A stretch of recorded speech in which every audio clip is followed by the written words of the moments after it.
You got Walt Frazier walking down the hall, a fucking NBA legend. Wow. Hell An yeah. all-star. Look at, he's still got the swagger. Look at him. Oh, yeah. He still looks very intense. He's 65 years old. There he The is. great Walt Frazier. Sir. What's How going are on, you? Walt? Good, man. We were just talking about, obviously you won championships with the Knicks in 70 and 73, and I was mentioning all the guys. I want to know what happened to Jerry Lucas. He was a speed reader. I read one of his books growing up, how to speed read, and I can't even read normally. Yeah, he could remember the New York phone book. Yes. He had all these tricks. That was a way to do that. So Like a photographic memory? Yeah. No, he had tricks like Walt said. Yeah, we used to ask him, when do you sleep, man? When you get pussy. So he's in California. Yeah? Yeah, still wheeling and dealing. He's doing all right? Yeah. As a guy who played many years ago, does it, like, when you look at what guys make now, and I always wondered, do athletes get, like, is there got to be that one party that goes like, ugh, like if I had played like X amount of years later, did the salaries bother you a little bit or make you go like, oof? It's like playing Monopoly. I can't even relate to that. You know, making $15 million, $20 million a year. And I try not to think of it because otherwise I'd never be happy. Right. You know, and a lot of players aren't. I would say like 80-90% of the guys are very disappointed when they see today's salaries. And you would think the new guys would, throw you a little something for paving the way. Yeah, A little check in your mailbox every once in a while. LeBron James check would be nice, right, Walt? Yeah, they will not. They wouldn't vote to. The guys from the '60s were not included in the pension. Wow. And these guys really didn't want to give them any money because they don't know. A lot of the players don't know the history of the game today. Mm-hmm. They just came in primarily for the money, and they think it's always been this way, where there's millions of dollars, sold out arenas, Hell no. 4-star hotels, private planes, Rolls Royces. Well, you had a Rolls Royce though. Right. I was one of the few guys. Earl and I, we were the Rolls Royce backcourt at the time. That's right. So wait, they didn't Earl Monroe, one of the greatest guards of all time, too. Earl the Pearl. Earl the Pearl was amazing. I even knew that. Yeah, Earl the Pearl, of course. Yeah, he had the showman game, shaking and baking, the school ground type of play. Yeah, and Walt would roll up to the games in a Rolls Royce. Yeah, mink coats, right? Like in complete style. Yeah, New York style. Yeah. Total New York style. So who didn't want to include you guys in the pensions? It was the NBA or the players today?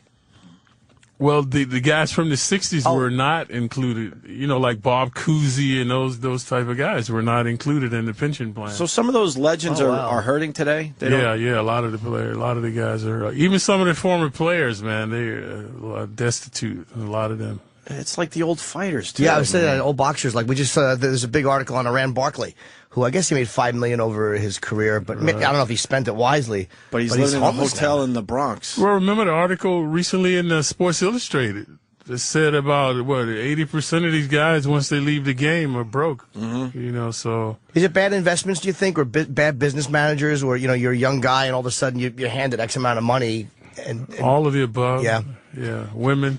Wine women song. Yeah. Women will get you every time. Uncle right, Sam. Uncle Sam takes his piece. It really is amazing how some people never think that the government's going to come and go, look, you owe us taxes. It's like you got to give it to them because they're always going to, they're not ever going to go, oh, yeah, we forgot about you. They always show up at the door asking for it. Now, Walt, I grew up a Knicks fan. When are we going to have a team that we could be proud of again? It's been a long fucking time. I think we're blending one now, man. I think it's coming together, yeah. Yeah? Yeah, Stoudemire's positive role model for these young guys. Terry off, some tenacity in the paint.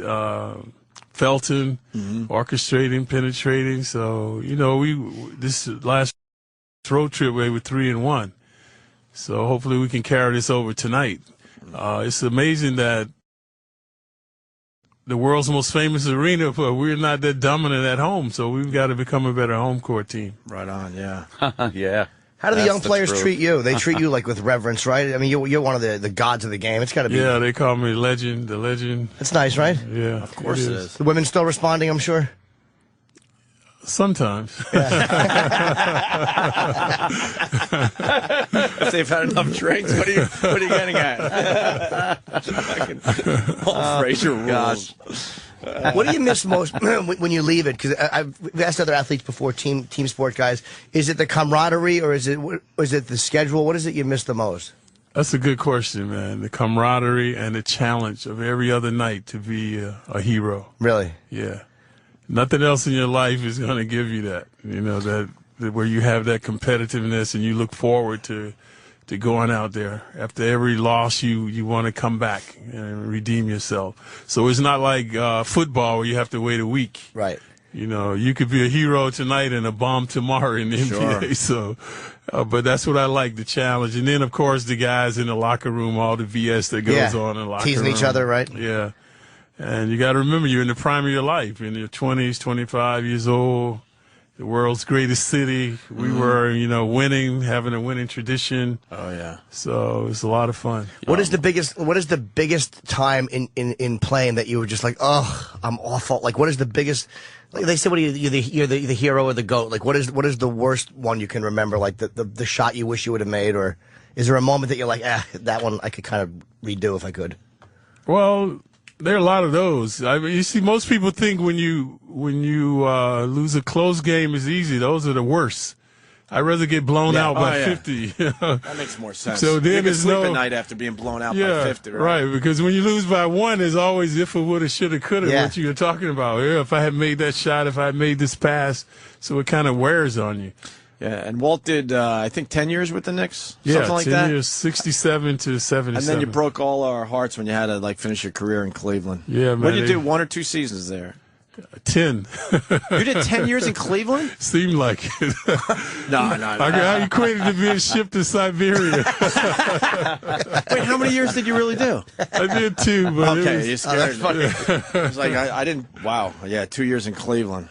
Yeah, it was rough, man. But it kind of prepared me for afterwards. I'm sure if I never got traded, I'd probably still be riding around in the roads in New York being Clyde. Mm-hmm. So once I was traded, I became more of a homebody, and I knew I was only going to play a couple of more years, so I started focusing on my life after the game. And I don't know, now you guys know I have a place in the Virgin Islands. I'm into gardening and all that.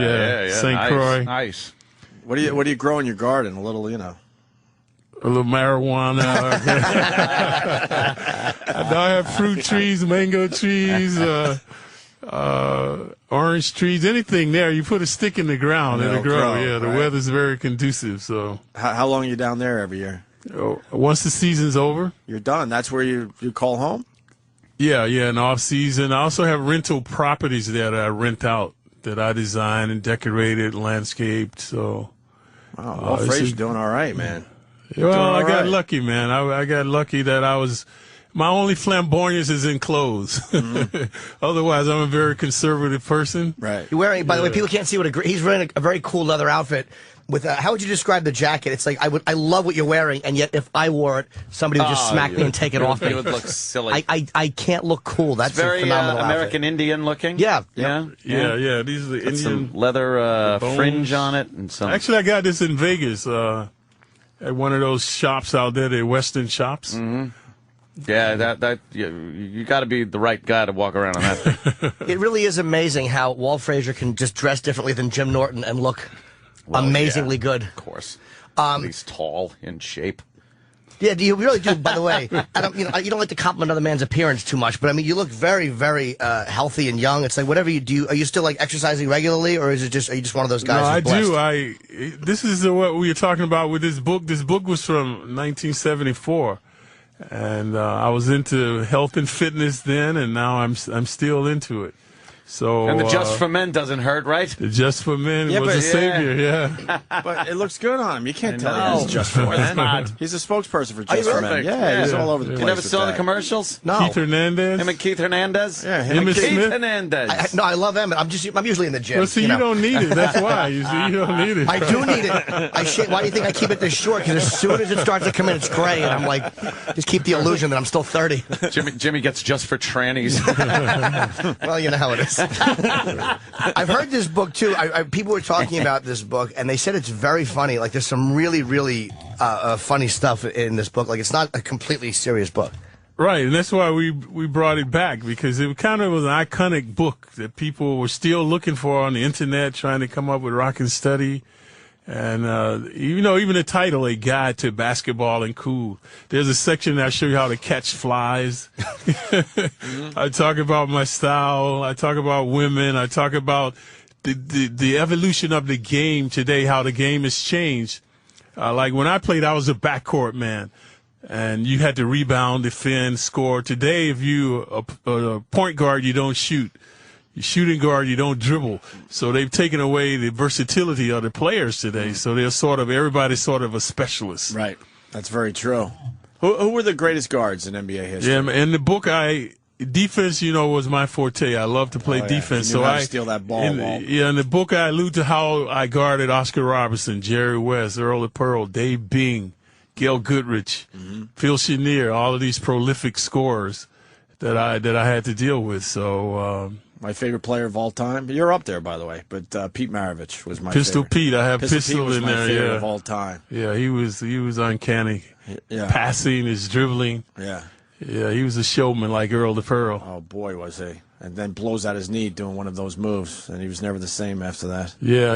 Actually, I was inducted into the Hall of Fame with Pete and Rick Barry in 1987. Right. I remember Rick Barry from the ABA. Yeah. With the red, white, and blue ball, and he used to take the foul shots from, between his legs. Yeah, did you laugh at those guys? The ABA? No, the old-time shot. From the foul line. But it's very accurate, man. I know, this but guy's it doesn't look cool. Walt Frazier would never be doing that. Well, you see, that's what the guys today. Kareem Abdul-Jabbar is the leading scorer in the history of the game. Yes. Using the sky hook? Yeah.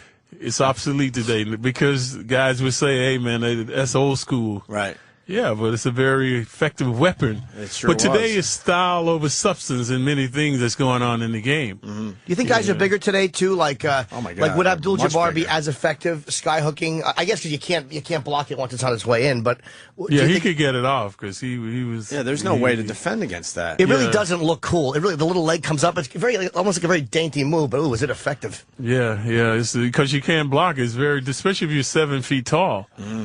So today the game is more about dunks, threes.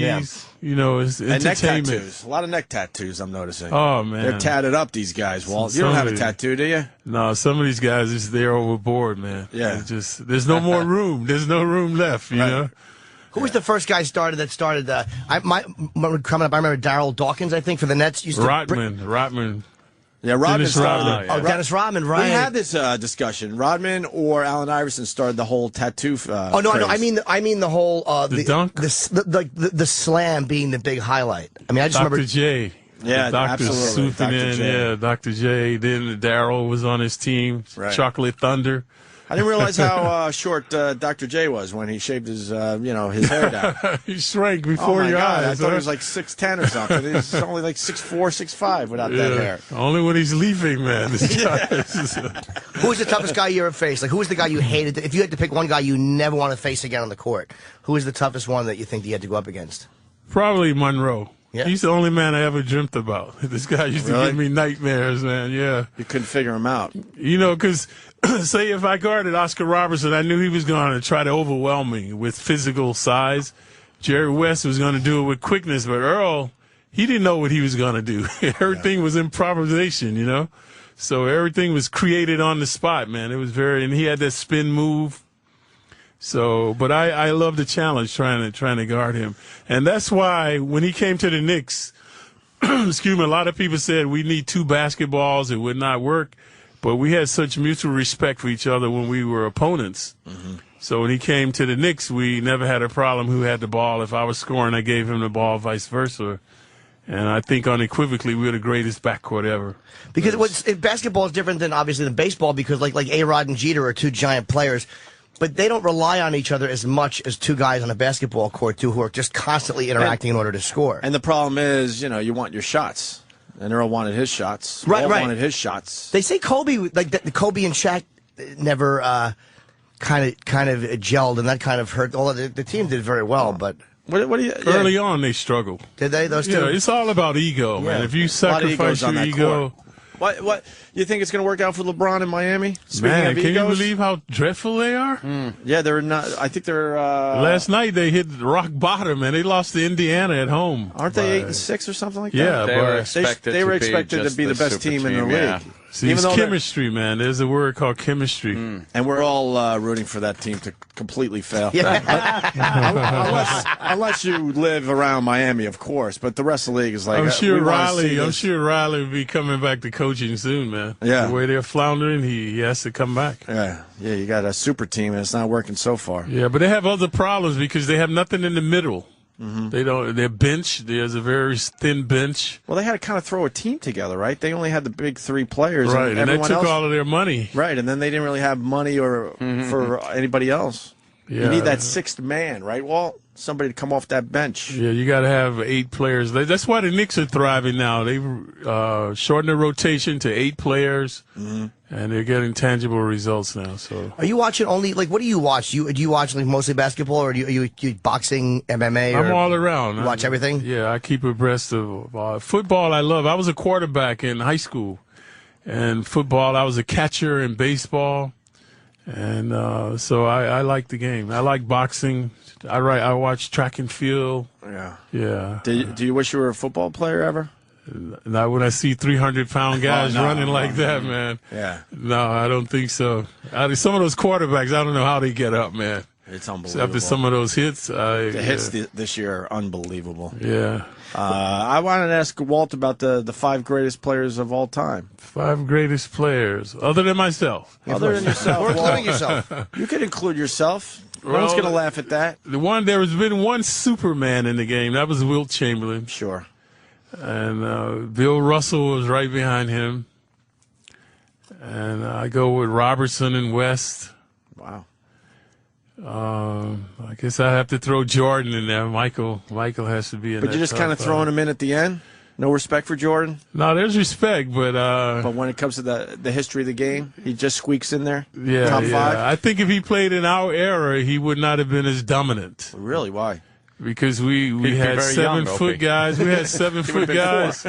You know, there are really no centers when Michael started to dominate. Plus, the league is expanding. There are more teams, so they're not as strong. Wow, a lot of people would put Jordan either 1 or 2. Yeah, I know, but see, today, who's ever playing is the greatest.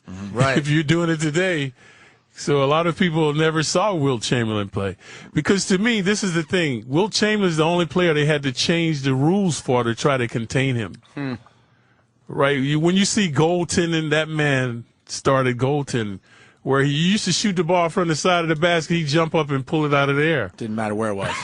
Right. It could be in the cylinder pretty much. Anywhere, right. So they had to change it. That's goaltending. Then the lane, they widened the lane from 6 feet to 8 feet to keep this guy, try to contain this guy in the paint. So he's the only player that they really changed the game for, you know? Do you think Jordan, he was obviously a great player, but do you think in the history of basketball, he's been slightly overrated compared with a lot of the guys that came a little bit before him? Only overrated because people never saw Oscar Robertson in his prime, Jerry West, Wilt Chamberlain. There's very little footage. Right. Come on, Oscar Robertson, the guy who almost averaged a triple-double for his whole career. You know, he did it for one season.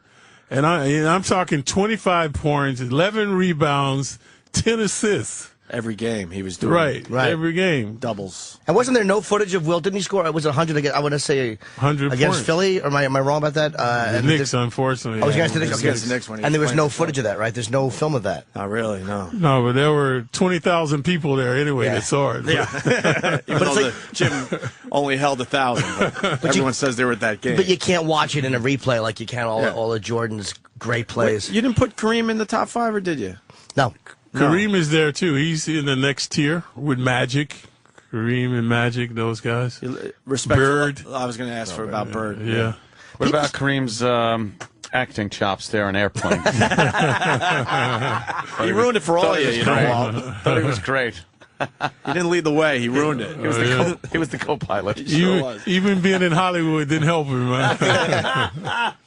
They said the funny thing, too, is like guys like Nicholson, who's obsessed with basketball, when he would go into the Lakers locker room, all he wants to talk about is basketball, and all they want to talk about is acting. It's like, do you find that with like other celebrities on your level? They want to talk about what you do, and you want to talk about what they do?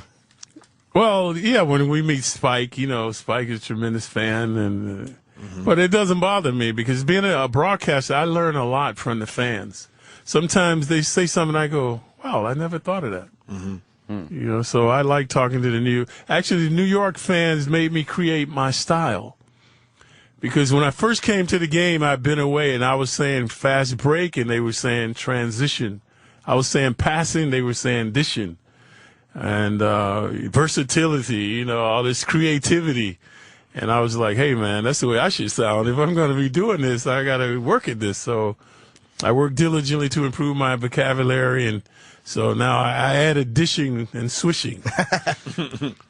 So I had my own little posting and toasting, shaking and baking, wheeling and dealing. So all the things that I created from that once I improved my vocabulary. Sometimes you could catch old games on like ESPN Classic, and it really is funny to watch the evolution of the uniform, the shorts that used to just be ridiculously short and silly looking. Yeah, how do you keep your balls in those shorts? Well, that's what we're getting at. And it did look really silly. I'm surprised the ball didn't pop out on somebody. Well, look, maybe we not could Bradley have never or gotten the away Busher, with that because guys used to grab our shorts back in the day. Look, he's just being polite. When it was all white guys, the shorts could be shorter. We all understand that. There's a reason why they're long shorts now. Shit. So then Jordan brought him in. Jordans were fine. Now they're too long, man. The guys have taken it to the other extreme. Now they're really, really long. Yeah, like too baggy, jams too and extreme. Yeah. How about the fans, too? It's like you've seen a couple of guys run into the stands, and it's like, I don't know how more guys don't do that. Like, there's a line where people are just yelling about stuff that is game-related, and I know some of the fans can just be atrocious. Yeah, but like, you can't lose your cool that way. have you ever wanted to? I mean, were there times where you'd be on the road where it went beyond where you were Not with the tolerant? fans, with the coach. I wanted to do the Spreewell on Holtzman before Spreewell.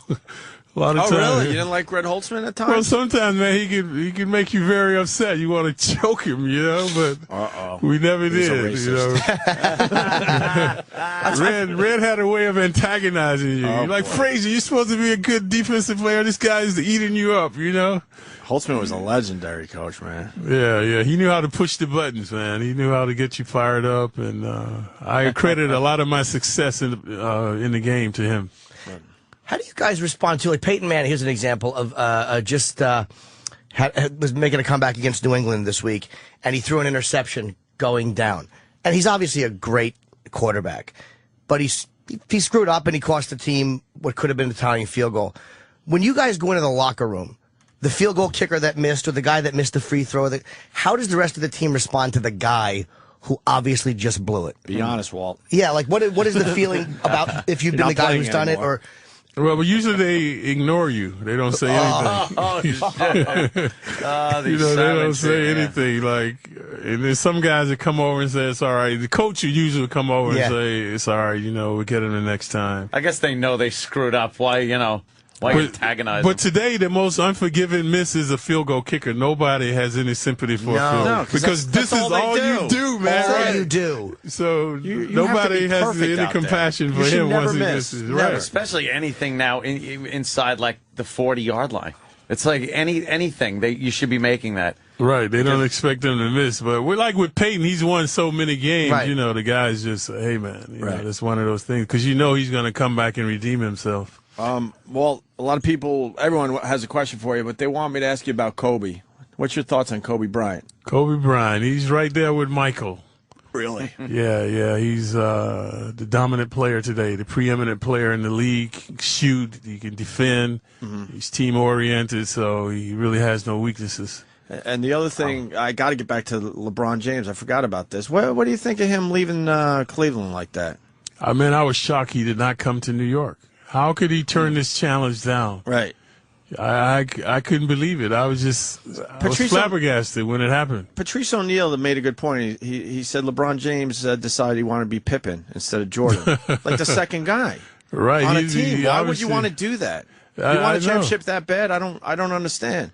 Maybe he didn't like where Cleveland was heading, but the Knicks would have been a great opportunity. Yeah, I thought if he didn't come to the Knicks, he would stay with Cleveland. They weren't that far away. So you were kind of shocked by the whole thing, I was right? shocked, man. Especially knowing about this, egos and stuff. Well, this city, we giving the guy everything already. And here, all he had to do was win one title to be immortalized. God, can you imagine? if he wins 3 or 4 in Miami, it's not the same. Right. Because he's got Wade, he's got Bosh, he's got all these guys, so it's not going to be the same. So I think it's the New York media, too. A lot of guys don't want to come here because the New York media can be brutal. I think that scares a lot of guys away. New York's not for everybody. It's a special type of player that likes the camaraderie here, the fans, that challenge here that I was alluding to, that every other day to go out and win the game.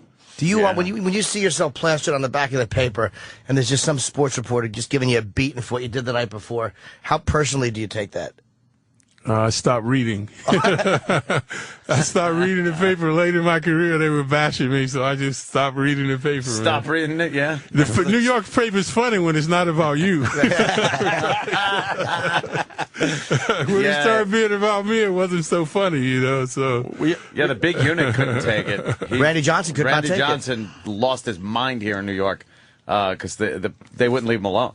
And he blew his cool so many times at the press. Oh, they hated him. Yeah, you can't do that. You got to stay cool, remain cool. Because what I like about New York is when you're thriving, hey man, they're giving you all the kudos. Oh yeah, you're the greatest. You're the greatest. Yeah. So then, to me, it's fair that when you're not playing well, they bash you. They're gonna rip you know, you apart. That's the way it is. Yep. But in other cities, the players are thriving. They don't get the kudos that they get in New York. Yeah, that's true. Yeah, it's the place to be. Apparently, Walt only has like a minute or two left. I want to make sure we get the plug out for the book. I'm actually looking through. It's great. Anything else you want to say about the book, Walt? I think the fans will enjoy it because it's about the evolution and revolution of the game.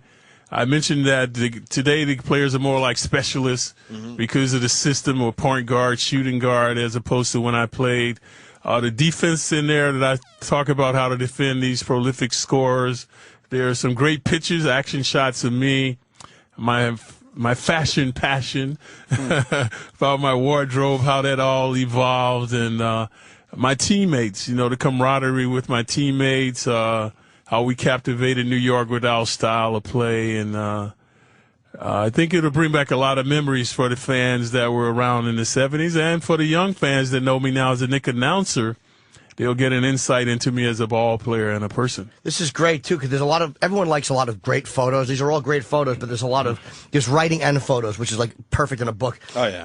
I hate books that have no pictures. Yeah, and easy read. Great line here.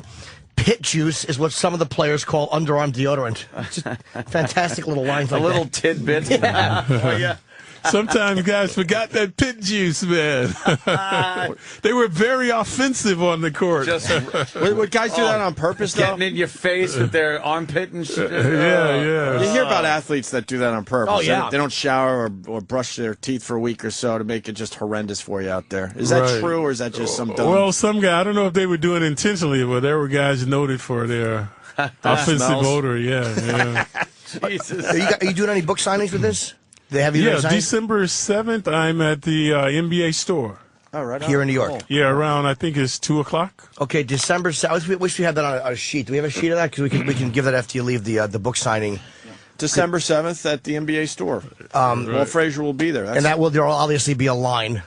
So keep in mind December 7th. And the book is out now. People can get it now. Right. It's in the stores now. And there's a terrific picture of me on the cover with one of my outfits on, a gaucho hat. I have a $20 gold piece around my neck, which I framed. I used to wear that for good luck. And a cape. A cape. And a turtle. It almost looks like a religious outfit. A lot outfit. of people can't wear a cape. Can't pull off the cape. You and Elvis pull off the cape. Yeah. Superman. And Superman. Superman pulled it off well. I mean, non-flying people. This is great, though. I really like it a lot. I've been perusing it as we've been talking, and it's a quality book, man. It's really... You'll do very well with this. Obviously, I'm sure you've done well with it before. You'll do well with it again. Right. And that's the beauty of playing in New York. This is like my 6th book that I've done.